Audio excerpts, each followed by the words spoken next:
আসসালামু আলাইকুম। সংবাদে আপনাদের সবাইকে স্বাগত জানাচ্ছি। আমি ফিরোজ তোহা। শুরুতেই আরবে কেবলস সংবাদ শিরোনাম। বাংলাদেশের সর্বশেষ গুরুত্বপূর্ণ আপডেট সংবাদে আপনাকে স্বাগত। শুরুতেই সংবাদ শিরোনাম, পরে বিস্তারিত। শুরুতেই জানাবো, আদালতে নথি গায়েবের ঘটনা ষড়যন্ত্র কিনা তা খতিয়ে দেখা দরকার বললেন বার সভাপতি।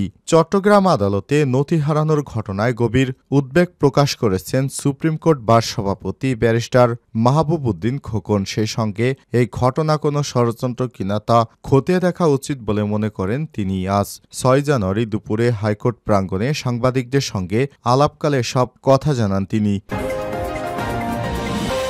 এরপর জানাবো, শিক্ষার্থী জিশান হত্যা মামলায় ৩ জনের মৃত্যুদণ্ড। বেসরকারি ইউরোপিয়ান ইউনিভার্সিটির শিক্ষার্থী ইসমাইল হোসেন জিশান হত্যা মামলার ৩ আসামিকে মৃত্যুদণ্ডের আদেশ দিয়েছে আদালত। আজ ঢাকার পঞ্চম অতিরিক্ত মহানগর দায়রা জজ ফারজানা ইয়াসমিনের আদালত এই রায় দেয়। এদিকে খালেদা জিয়ার সঙ্গে সাক্ষাৎ করলেন রাষ্ট্রদূত মুশফিকুল আনসারী। বিএনপির চেয়ারপারসন সাবেক প্রধানমন্ত্রী বেগম খালেদা জিয়ার সঙ্গে সাক্ষাৎ করেছেন মেক্সিকোতে নবনিযুক্ত রাষ্ট্রদূত মুশফিকুল ফজল আনসারী। আজ রাতে বিএনপির স্থায়ী কমিটির সদস্যদের সঙ্গে খালেদা জিয়ার সাক্ষাতের পর রাজধানীর গুলশানে তার বাসভবন ফিরোজায় যান রাষ্ট্রদূত মুশফিকুল। এ সময় তিনি বিএনপির নেত্রীর শারীরিক অবস্থার খোঁজখবর নেন এবং তার আশু সুস্থতা কামনা করেছেন।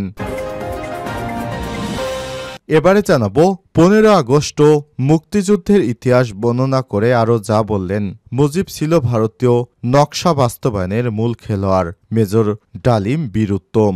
আলোচিত প্রবাসী সাংবাদিক ইলিয়াস হোসেনের লাইভ টকশোতে ৪৯ বছর পর প্রকাশ্যে কথা বললেন দীর্ঘদিন আড়ালে থাকা শেখ মুজিবুর রহমানকে সপরিবারে খুনে জড়িত অভিযোগে অভিযুক্ত বীর মুক্তিযোদ্ধা মেজর শরীফুল হক ডালিম বীরুত্তম। টকশোর এক পর্যায়ে শেখ মুজিব সম্পর্কে বলতে গিয়ে তিনি বলেন, শেখ মুজিব ছিল ভারতের নীল নকশা বাস্তবায়নের প্রধান খেলোয়াড়। শেখ মুজিব যদি এতদিন জীবিত থাকত তাহলে আর বাংলাদেশ থাকতো না, বাংলাদেশ হতো ভারতের অঙ্গরাজ্য। জানাবো, গাজীপুরে শ্রমিকদের সড়ক অবরোধ, বেতন বৃদ্ধির দাবি। এবার বেতন বৃদ্ধির দাবিতে সড়ক অবরোধ করে বিক্ষোভ করছেন পোশাক শ্রমিকেরা। সোমবার সকাল থেকেই গাজীপুর মহানগরীর জিরানী এলাকায় চন্দ্রা নবীনগর সড়কে অবস্থান নিয়ে সড়ক অবরোধ করে আইরিশ ফ্যাশন লিমিটেড নামের একটি পোশাক তৈরির কারখানার শ্রমিকেরা। এবং সর্বশেষ জানাবো, পদত্যাগ করতে পারেন কানাডার প্রধানমন্ত্রী জাস্টিন ট্রুডো। দেশের রাজনীতিতে দীর্ঘদিন ধরেই কোণঠাসা কানাডার প্রধানমন্ত্রী জাস্টিন ট্রুডো।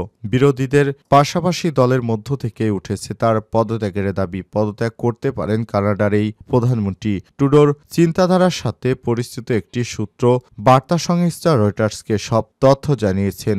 বার্তা সংস্থাটি বলছে, কানাডার প্রধানমন্ত্রী জাস্টিন ট্রুডো সোমবারের মধ্যে লেবারেট পার্টির নেতা হিসেবে পদত্যাগের কথা ঘোষণা করবেন বলে আশা করা হচ্ছে। প্রিয় দর্শক, এতক্ষণ শুনছিলেন সংবাদ শিরোনাম, এবারে বিস্তারিত।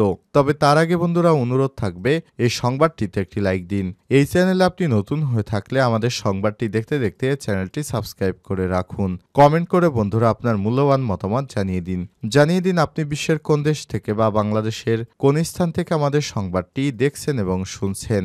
এবারে বিস্তারিত। আদালতের নথি গায়েবের ঘটনা ষড়যন্ত্র কিনা খতিয়ে দেখা দরকার বলেন বার সভাপতি।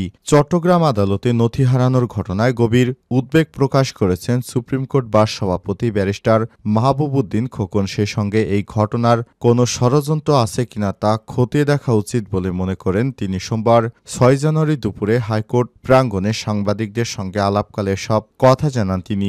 সুপ্রিম কোর্ট বার সভাপতি বলেন, চট্টগ্রাম আদালতের বারান্দা থেকে ১,৯১১টি মামলার নথি গায়েব হয়ে গেছে। এই মামলাগুলোর মধ্যে বেশিরভাগই হত্যা মামলা। এছাড়াও মাদক চোরাচালান সহ বিভিন্ন মামলার নথি এখানে অন্তর্ভুক্ত ছিল। এই নথিগুলো হারিয়ে যাওয়ার কারণে এই মামলাগুলো পরিচালনা এখন জটিল হয়ে যাবে। তিনি নথি গায়েবের মতো ঘটনা রোধে দ্রুত বিচার বিভাগীয় সচিবালয় করার জন্য জানিয়ে তিনি বলেন, বর্তমানে আইনজীবীদের প্রশ্ন, বিচার বিভাগ কার অধীনে রয়েছে? আইন মন্ত্রণালয় নাকি প্রধান বিচারপতির অধীনে? আইন মন্ত্রণালয় যদি প্রধান বিচারপতির কনসার্নে কাজ করে থাকেন তাহলে জানার কথা, তবে এটা হওয়া উচিত নয়। আমরা চাই অতি দ্রুত বিচার বিভাগীয় সচিবালয় করা হোক।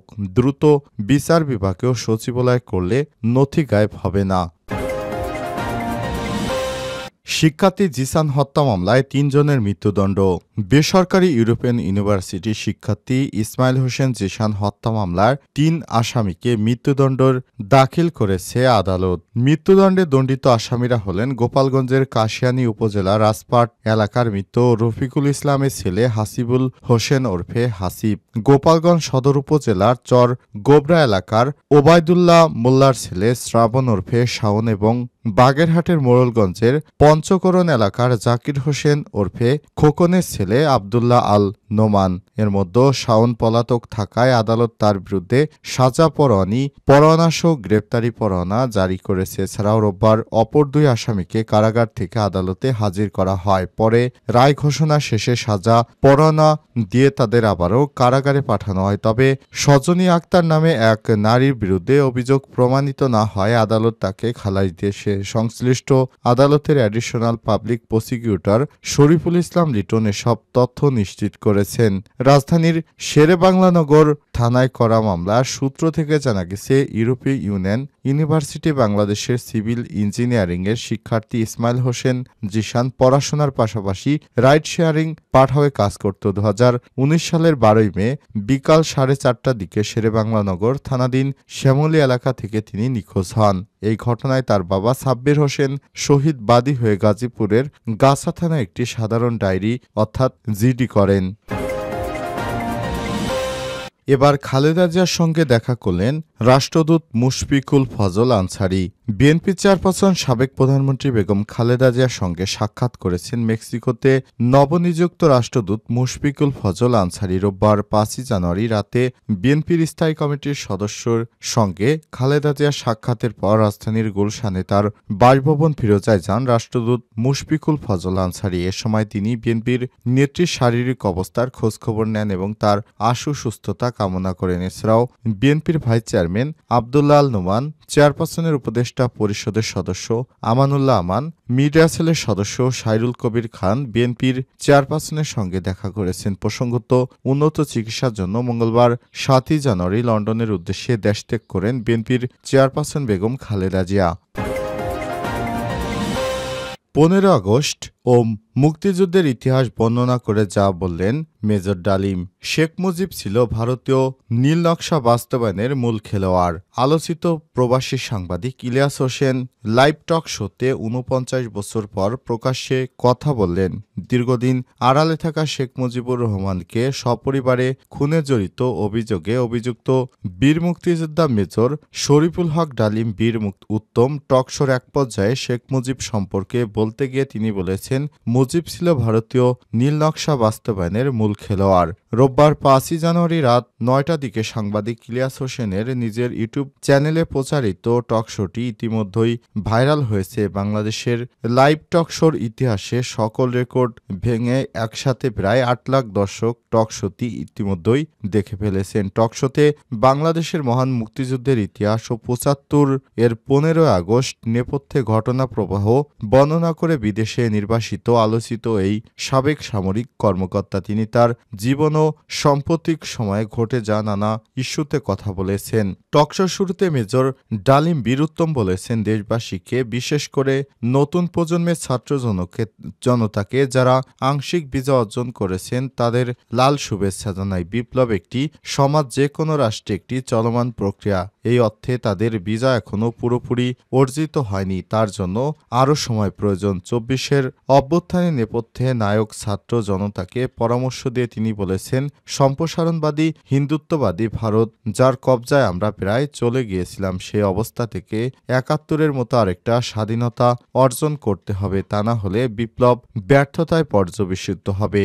এ সময় তিনি বলেছেন, শেখ মুজিব ছিল এমন এক ভয়ঙ্কর ভারতের এজেন্ডা বাস্তবায়নকারী লোক, যাকে আমি যদি হত্যা না করতাম তাহলে এখন আর বাংলাদেশের অবস্থানে থাকতো না। বাংলাদেশ হতো ভারতের একটি অঙ্গরাজ্য। এ কারণে বাধ্য হয়ে শেখ মুজিবকে আমরা হত্যা করেছিলাম, কারণ শেখ মুজিব কখনোই বাংলাদেশের স্বাধীনতা চায়নি। সে সবসময় ভারতের একটি তাবেদার হতে চেয়েছিল। আর শেখ মুজিবকে যদি হত্যা না করা হতো, শেখ মুজিব যে পরিমাণ মানুষের উপর অত্যাচার করেছে, তাহলে এতদিন এই ফ্যাসিজম এমন পর্যায়ে চলে যেত যে এটি বাংলাদেশটি এখন একটি ভারতের অঙ্গরাজ্যে পরিণত হতো।